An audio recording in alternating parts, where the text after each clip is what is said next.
Just a quick one. That's a dwarf parrot, nearly fully grown. Well, not fully grown yet. It's getting there. 2 cichlids. And that is another dwarf polar parrot. That's a male. I've got a coolie loach in here somewhere. I normally add all my fry in here when you get a little bit bigger. I'm giving him a break from breeding, so see what they like.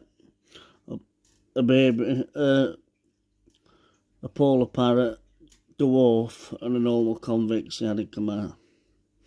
So he's a dwarf. Lovely baby convicts. Cichlids, sorry.